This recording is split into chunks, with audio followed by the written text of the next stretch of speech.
CP राय भाई साहब और जनरल आप लोग बहुत सीनियर, लेकिन चूंकि मुझे ऐसा लगा कि मणिपुर और कश्मीर आज सबसे इंपॉर्टेंट है हम लोग के लिए, तो इनको पहले आप बहुत दिनों बाद डॉक्टर साहब आ रहे हैं। एक तो ये चीज जो अभी जलील साहब ने कही कि इस देश में अब राहुल गांधी काफी कुछ एजेंडा सेट करने में कामयाब हो रहे हैं। मोदी जी को उसका जवाब देना पड़ रहा है, और जो शायद जो एक लोग कहते हैं कि लीडर ऑफ अपोजिशन का जो एक काम होता है शैडो कैबिनेट की तरह, वो काम कर रहे हैं। मणिपुर का एजेंडा राहुल गांधी गए थे, सेट किए थे, कोशिश किए थे कि वो जाएं, लेकिन वो नहीं गए थे। लेकिन हाल के दिनों में जिस तरह जीएसटी की बात करें या संविधान की बात करें, जातिगत जनगणना की करें, इन सब पे कंसिस्टेंसी दिखाई देती है कि मोदी जी को राहुल गांधी की बात पे आना पड़ रहा है। मैं एक चीज गाली वाली बात इसलिए कर दूं कि कई दर्शक के पूछना चाह रहे थे, जानना चाह रहे थे, मोदी जी जब चीन गए थे, जापान गए, फिर चीन गए, उससे पहले वो उनकी गाली गलौज वाला कार्यक्रम यहाँ हो चुका था। मोदी जी उस समय एक बार भी नहीं बोले। मोदी जी जिस तरह से आके यहाँ वो कर रहे थे, कुछ लोग वहां उस कार्यक्रम में रोने लगे, आंसू निकल आए। तो इन सब चीजों में मोदी जी किस तरह से चीन की बात को छुपा ले गए। उन्होंने एक शब्द नहीं बताया कि चीन में वो क्या करके आए, किससे मिल के आए, क्या बात हुई, इसको बताने के बजाय वो सारा ध्यान उन्होंने इस पे किया। तो जो मतलब दो एक साथ डॉक्टर राय बहुत दिनों बाद आ रहे हैं, तो इस समय जो लीडर ऑफ अपोजिशन जिस तरह से एजेंडा सेट कर रहे हैं उस पे, और क्या मणिपुर जाके मोदी जी उस जख्म को मरहम लगाने का काम, और आगे कुछ ऐसा काम जिससे वो कुछ मामला सुलझे, उसमें कुछ आपको लगता है कि कुछ उसमें प्रगति होगी? जैसे डॉक्टर गोइते बहुत होपफुल हैं, डॉक्टर जलील साहब का अपना एक्सपीरियंस है कश्मीर का, वो होपफुल बिल्कुल नहीं है। डॉक्टर राय। आनंद जी नमस्कार सभी लोगों को। सच है, मैं अपने कुछ परिस्थितियों की वजह से बहुत दिन बाद समय दे पाया हूं, बल्कि आज भी थोड़ी मुश्किल थी। मैं पहले मणिपुर से शुरू करता हूं, प्रधानमंत्री से। प्रधानमंत्री का 2 साल बाद मणिपुर जाने का कोई अर्थ नहीं है। अमेरिका की एक लेव है पाउला वाइट्स, जो क्रिश्चियंस के मामले को देखती हैं। पूरी दुनिया में क्रिश्चियंस पर क्या अत्याचार हो रहा है, अनाचार, उनके क्या हित अहित हो रहे हैं, उन इश्यूज पर उनका विशेष ध्यान रहता है। उनकी नियुक्ति हुई है और संभवतः उनका एक दौरा होने जा रहा है भारत में। मुझे तो लगता है कि अमेरिका के वो कुछ दबाव और उस तरह की चीजें जिसके कारण प्रधानमंत्री को मणिपुर जाना पड़ रहा है। अब वहां जाएंगे कुछ 10,000 करोड़ दे दूं कि 20,000 करोड़ दे दूं टाइप की नौटंकी भी कुछ करेंगे, और हो सकता है कुछ पैसा वहां दे दें, क्योंकि लोग मर जाए, बच्चे औरतें विधवा हो जाए, बच्चे बिना सहाय के हो जाए, फिर बाद में पैसा देकर के मुंह बंद कर दो। ये इस सरकारों की मैं देख रहा हूँ लगातार, इनकी एक तरीका इनका ही, और सभी जगह ये इसी तरह के काम कर रहे हैं। मोदी जी के 2 साल बाद अब जाने का कोई अर्थ नहीं है। मोदी जी को जाना था तो तब जाना चाहिए था जब राहुल गांधी गए थे। जब वो वीडियो आया था, तो बहुत ही शर्मनाक वीडियो, भारत के लिए बहुत ही शर्मनाक वीडियो, लेकिन क्रिएशन भी उन्हीं लोगों का है जो भारत की संस्कृति और सभ्यता की बात करते हैं। एक तथाकथित सांस्कृतिक संगठन जो लगातार नफरत फैलाने का काम करता है, और खासतौर पर ईसाई और मुसलमानों के खिलाफ उसका अपनी मुहिम तरह तरह की चलती रहती है। मणिपुर में उसका भी बहुत बड़ा हाथ है। वहां जो कुछ बोया गया, नफरत बोई गई, जो दंगे हुए, उसके पीछे उसका हाथ है। मैं इससे बिल्कुल इनकार नहीं कर सकता हूं। अगर तब प्रधानमंत्री गए होते तो माना जाता कि उन दृश्यों से विचलित हुए हैं। भारत की ही बहन बेटियां हैं वो। बांग्लादेश में कोई मौत हो जा रही तो आपको बड़ा दर्द हो रहा है, किसी दूसरे देश में हो जा रहा है बहुत दर्द हो रहा है, और मणिपुर जो भारत का अपना हिस्सा है, वहां की बहन बेटियों के साथ जो हुआ और वहां जो तमाम मौतें हुई, उनको लेकर के कोई दर्द नहीं हुआ। अब प्रधानमंत्री का जाना सिर्फ नौटंकी है, और एक प्रेशर जो उनके ऊपर बना हुआ है पाउला वाइट्स वाला अमेरिका का, उसके कारण वहां जा रहे हैं, ऐसा मेरा मानना है। और उनके जाने से वहां कोई लाभ अब नहीं होने वाला। ठीक है, मान लो आप वहां पर 10-20 हजार 50,000 करोड़ आप वहां पर जारी कर दोगे, उससे कुछ लोगों के घर बन जाएंगे, कुछ लोगों को मुआवजा मिल जाएगा, लेकिन जो मणिपुर का दिल टूट गया है, दो टुकड़े में टूट गया है, जो मणिपुर विभाजित हो गया है, और अभी साथी कह रहे थे जो हथियार वहां घर घर में पहुंच गए हैं, और जो वहां एक दूसरे से हिंसा और अपना बदला लेने की भावना जो पनप गई है, उसको कैसे रोकोगे? और कल्पित में सबसे पहले वहां का मुख्यमंत्री है। मुख्यमंत्री खुद जिम्मेदार है बहुत सारी चीजों के लिए, उसके खिलाफ क्या करोगे आप? तो मणिपुर की स्थिति बड़ी गंभीर है। उसको संभालने के लिए राहुल गांधी जैसा आदमी चाहिए।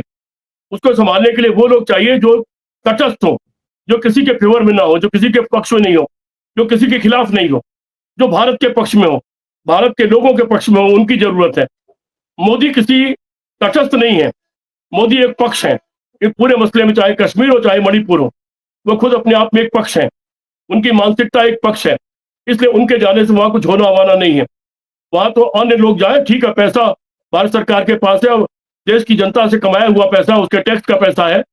मणिपुर में जो बर्बादी हुई उसके लिए एक बड़ी रकम वहां देनी चाहिए, जिससे लोगों को आबाद किया जा सके, लोगों के घर बनाए जा सके, जो लोग उजड़ गए हैं उनको फिर बसाया जा सके, वहां डर डर का जो माहौल है उसको समाप्त किया जा सके, उसके लिए काम करने की जरूरत है। और उसके लिए बेहतर ये होता कि प्रधानमंत्री जा रहे थे तो राहुल गांधी से बात करते, सारी पार्टियों के नेताओं से बात करते, और एक ऑल पार्टी डेलीगेशन लेकर के जाते, सभी धर्मों का डेलीगेशन लेकर के जाते, और वहां जाकर के बात करते, मैं देर से आया हूं उसके लिए माफी चाहता हूं, और फिर अपील करते कि मैं अपील करने आया हूं। लेकिन वो ऐसा कुछ करेंगे नहीं, आप देख लीजिएगा, जो उनको होगा आने दीजिए, ऐसा कुछ होगा नहीं उनसे। लेकिन अगर वो ऐसा कुछ करते तो लगता है कि कुछ गंभीर है, मणिपुर की समस्या को लेकर के, मणिपुर के लोगों को लेकर के गंभीर है। लेकिन उनके बारे में जो मेरी पहले दिन से सोच थी, जो 2013-14 से मेरी उनके बारे में सोच है, वो सारी सोच, आनंद जी, मैं कई बार आपके चैनल पर जिक्र पहले कर चुका हूं, जो मैं पहले बोलता रहा हूं, मेरी एक एक बात नरेंद्र मोदी जी के बारे में सच निकली है। जो मैंने 16 मई 2014 को कहा था वो सब कुछ अक्षर से सच निकला है। इसलिए इस आदमी के बारे में मुझे कोई गलतफहमी नहीं है। मणिपुर का दर्द हमको आपको सबको है। मणिपुर की एक बहन हमारी बैठी हुई है, इनको समझना चाहिए कि हम जैसे लोग, करोड़ों की तादाद में भारत में लोग हैं जो आप लोगों के साथ हैं, जो आप लोगों के दर्द के साथ हैं, पहले दिन से साथ हैं। और हम लोग रोए थे वहां के उन दृश्यों को देख करके, जो वीडियोज आए थे उस पर हम लोग रो पड़े थे, हम लोग अपने को रोक नहीं पाए थे। तो हम उस दर्द के साथ हैं, लेकिन पावर हमारे पास नहीं है कि हम वहां पर अचानक कुछ कर पाए, हम आम लोग कर पाए। वो करने की पावर सरकारों के पास है, नेताओं के पास है, जिनके पास पावर है, चाहे प्रदेश की या देश की, वो उनके पास है। इसलिए आनंद जी, बहुत ही दुखद चीजें हो चुकी हैं। एक ऐसा प्रदेश जो बहुत शांत हुआ करता था, बड़ा खुशहाल, बड़ा खूबसूरत प्रदेश, उसको बर्बाद कर दिया गया एक तथाकथित सांस्कृतिक संगठन के अपने उन्माद के कारण। हो सकता है मेरी बहन शायद मुझसे एग्री करें कि वहां पर नफरत फैलाने में एक लंबे अरसे तक एक संगठन के लोगों ने काम किया है, और उसके कारण ये परिणाम आया और ये हालात वहां पर पैदा हुए हैं। जहां तक कश्मीर का सवाल है आनंद जी, कश्मीर के एक साथी, मैं भी भूटान गया था बीच में, आपने पता होगा आपको, भूटान में हमारे जो गाइड थे वो कश्मीर के हमारे एक साथी थे, जो होटल मैनेजमेंट और टूरिज्म के जिन्होंने मास्टर्स कर रखा है, और वो बतौर गाइड हमारे साथ चल रहे थे। उन्होंने मुझे कई बार फोन पर कुछ बातें करते सुना देश के बारे में विभिन्न लोगों से, जो हमारे आपके संपर्क है तमाम। उनको कुछ अजीब लगा। पारो जो शहर है, वहां पर एक दिन वो मेरे पास आए, बोले सर मैं आपसे बात करना चाहता हूँ, और फिर एक किनारे आकर मुझसे बात करने लगे। उन्होंने कहा सर आप इतनी बातें जो कर रहे हैं, आप लोगों को गिरफ्तार नहीं किया जाता, कि आपके फोन टेप नहीं होते, कि आप लोगों को जेल नहीं भेजा जाता? मैंने क्यों भेजा जाएगा, लोकतंत्र है, हमारा अधिकार है, हम किसी को गाली नहीं दे रहे हैं, हम लोकतंत्र के जो मर्यादाएं हैं, जो भारत की भाषा है, जो राजनीतिक शब्दावली है, उसके अंतर्गत बात कर रहे हैं, हम किसी का अपमान नहीं कर रहे हैं, लेकिन देश की समस्याओं पर बात करना हमारा अधिकार है, हम जागरूक नागरिक हैं।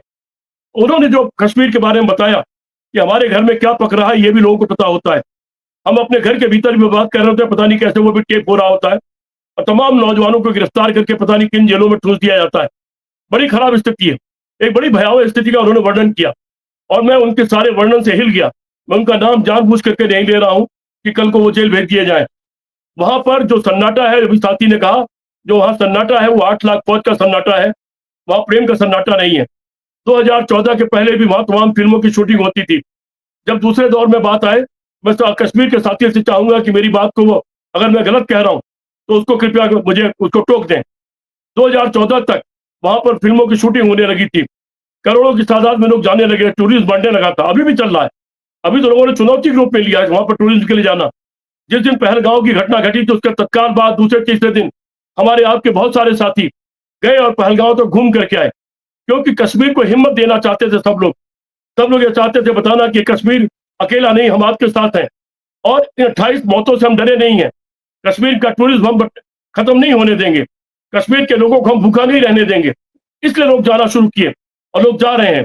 इस भावना के भी, अगर उस भावना के लोग हैं कि धर्म के नाम पर नफरत फैलाने वाले लोग हैं, इस भावना के लोगों की संख्या बहुत बड़ी है, उन लोगों से कई गुना ज्यादा है जो ये कहते हैं कि चाहे कश्मीर हो, चाहे मेघालय हो, चाहे मणिपुर हो, ये सब हमारा देश है, वहां के रहने वाले हमारे भाई बहन हैं, सबको एक समान जीवित रहने का अधिकार है, सबको एक समान स्वतंत्रता के अधिकार को उपयोग करने का अधिकार है, सबको तरक्की करने का अधिकार है, सबको हंसने मुस्कुराने का अधिकार है और सबको विचार व्यक्त करने का अधिकार है।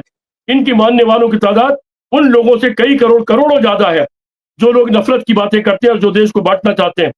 लेकिन कश्मीर में जो स्थिति उस साथी ने बताई, आनंद जी, सचमुच मेरा दिल बहुत हिला हुआ है। मैं उस पर लिखना चाहता हूँ, खुल के लिखना चाहता हूँ उस आदमी ने क्या क्या बताया, बिना नाम लिए हुए। और वो देश को मालूम रहना चाहिए कि क्या परिस्थितियां हैं।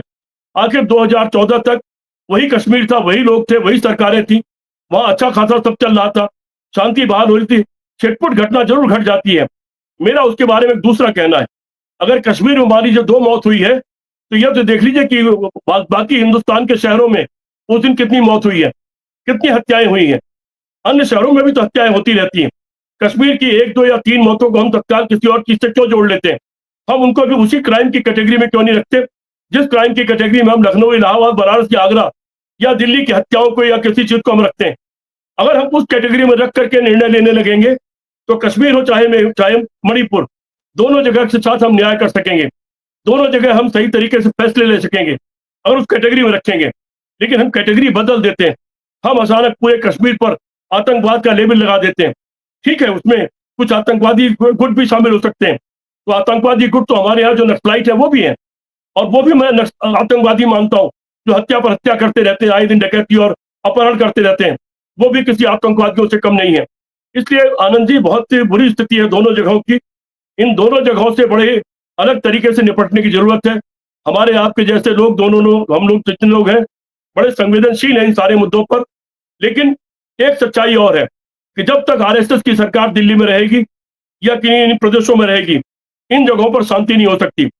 जब तक आरएसएस की सरकार दिल्ली में रहेगी, मैं उसको आरएसएस की सरकार कहता हूं, जब तक उसकी सरकार रहेगी तब तक कश्मीर की समस्या का हल नहीं होगा और न मणिपुर की समस्या का हल होगा, क्योंकि ये समस्याएं इनके द्वारा पैदा की जाती है और ये चाहते हैं कि वहां वो समस्याएं पैदा हो जिससे देश विभाजित हो और एक ग्रुप उनके साथ जाके मिलकर खड़ा हो जाए और उनको वोट मिलता रहे। सिर्फ वोट के लिए वो किसी सीमा तक जा सकते हैं आनंद जी, और ये बहुत शर्मनाक स्थिति है। इसलिए आनंद जी, राहुल गांधी की तरफ लोग बहुत आशा भरी निगाह से देख रहे हैं। ये सच है कि वो तमाम एजेंडा सेट कर दे रहे हैं। उन्होंने जब जब जो कहा कि अब मोदी ये करेंगे, उन्होंने कहा मोदी चीन जाएंगे, उन्होंने जिन चीजों के बारे में, वो कोरोना से लेकर के जीएसटी होते हुए तमाम मुद्दों पर जो बातें कही, राहुल गांधी की एक एक बात सही साबित होती रही है। वो आदमी बहुत परिपक्व नेता होकर के उभरा है और वो लगातार वो मुद्दे सेट कर रहे हैं जिसके ऊपर अब बीजेपी आरएसएस को रिएक्ट करना पड़ रहा है। उसी का परिणाम है कि 3 दिन आरएसएस के चीफ को अपनी सफाई देने के लिए लगातार लेक्चर की सीरीज चलानी पड़ी दिल्ली में। वो सफाई देना चाहते थे कि हम नहीं, वो नहीं है जो लोग समझते हैं, लेकिन सफाई वो देता है जो गुनाहगार होता है, जो ईमानदार होता है उसको सफाई देने की कोई जरूरत नहीं होती है। जी आनंद जी।